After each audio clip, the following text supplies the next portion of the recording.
पीले दांत वाली बहू। रंजना कभी ब्रश नहीं करती थी।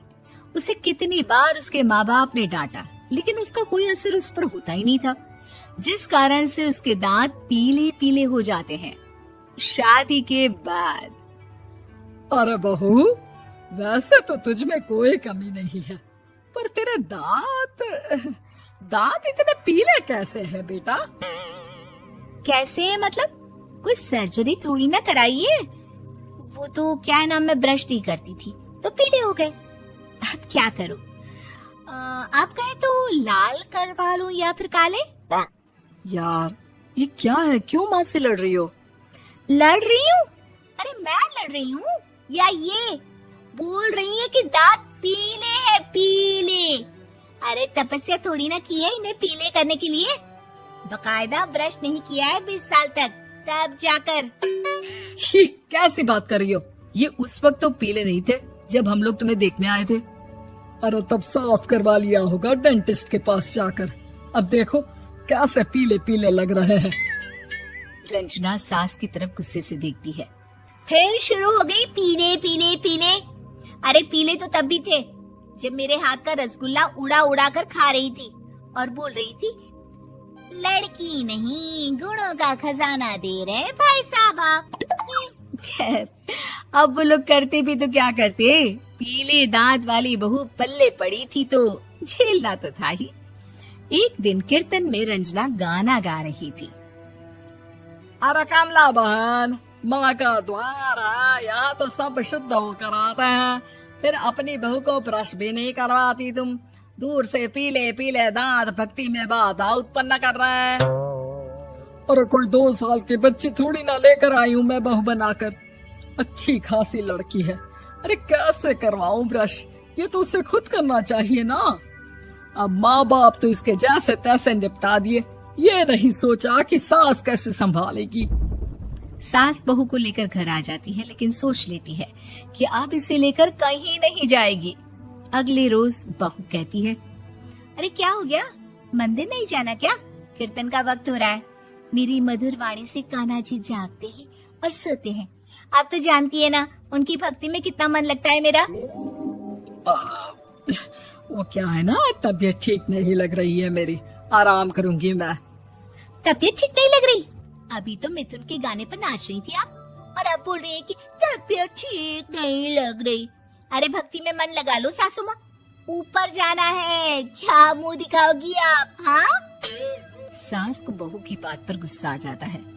मैं क्या मुंह दिखाऊंगी, इसकी चिंता तो ना कर, समझी? अपने मुंह की चिंता कर, जो ये पीले पीले दांत लेकर हर जगह पहुंच जाती है। पता है लोग कितना मजाक बनाते हैं। ना जी ना, मैं नहीं जाना कहीं तेरे साथ। तो ये बात है। कोई ना, मत जाओ, मैं अपने कमरे में ही बैठकर भक्ति कर लूंगी। ऊपर वाला दांत थोड़ी ना देखता है, मन देखता है, भावना देखता है। और अरे बस बस, तू सब कुछ दिखा, बस ये सफेद चमकदार दांत ना दिखाना किसी को, है? जा यहाँ से। बहू को सास की बात का कोई फर्क नहीं पड़ता, वो तो जैसी थी वैसी ही रह जाती है। सुबह नहाकर किचन में खाना बनाना, फिर खाना खाना, कीर्तन भजन करना और सो जाना। एक दिन, माँ जी मैं सहेली के घर जा रही हूँ, शाम को लेट आऊंगी। हाँ, तो जाना, मैंने कौन सा तेरी आरती करनी है घर पर बैठकर।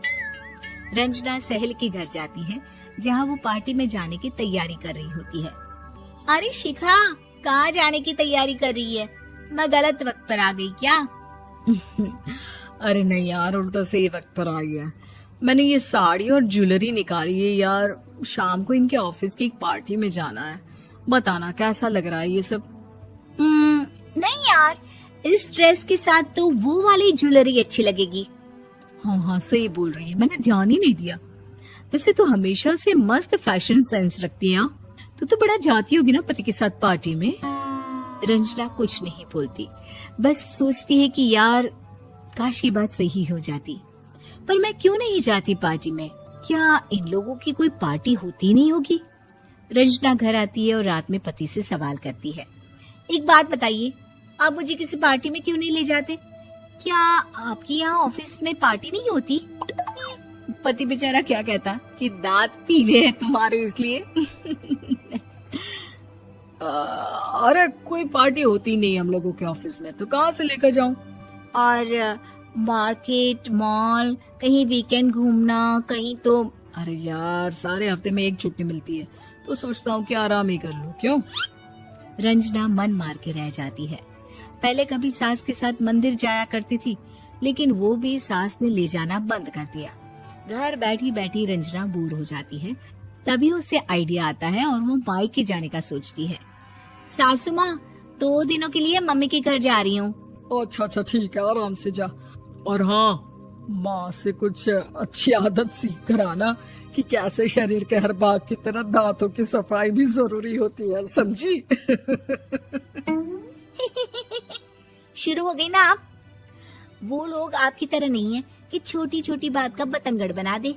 उन लोगों के लिए मैं मायने रखती हूँ, ना कि मेरे पीले पीले दांत। रंजना माँ को बिना बताए उन लोगों को सरप्राइज देती है, लेकिन जैसे ही वो दरवाजे पर पहुंचती है, अंदर देखती है कि घर वाले कहीं जा रहे होते हैं। अब माँ, काश रंजना दीदी के दांतों वाली प्रॉब्लम नहीं होती, तो वो भी हम लोगों के साथ चलती ना बुआ जी की बेटी की शादी में। हाँ बेटा, लेकिन अब उसे कौन समझाए कि उसको उसके पीले दांत नहीं दिखते, लेकिन उसके आसपास के लोगों को कितना एम्बैरेसिंग फील कराते हैं। मुझे तो कितनी बार उसके स्कूल की टीचर ने शिकायत की कि उसके साथ कोई लड़की बैठना भी नहीं चाहती, और ना ही कॉलेज में कोई उससे बात करना चाहता था। लेकिन पता नहीं क्यों उसे ये बात समझ में ही नहीं आती। कोई कमी नहीं है उस लड़की में, बस यही कि दांत पीले हैं। वो तो भला हो जीजा जी और उनकी माँ का, जो दीदी को जैसी है वैसे ही रखा हुआ है। रंजना को अपने घर वालों की बात सुनकर बहुत दुख होता है। वो सोचती है कि वो क्या करे, लेकिन फिर वो सीधा डेंटिस्ट के पास जाती है, अपने दांत चमकाती है और कसम खाती है कि वो रोज ब्रश करेगी। अरे क्या हो गया? तुम तो 2 दिनों के लिए गई थी ना। पर कोई ना, अच्छा है, चलो आ गई तो। रंजना सास के सामने आकर खड़ी हो जाती है और पूरी स्माइल करती है, उसके चमकदार दांतों को दिखाती हुई। हैं? चले मंदिर। माँ, मुझे माफ कर दीजिए, मैंने आप लोगों को बहुत एम्बैरेसिंग फील करवाया। मैं आज से रोज ब्रश करूंगी।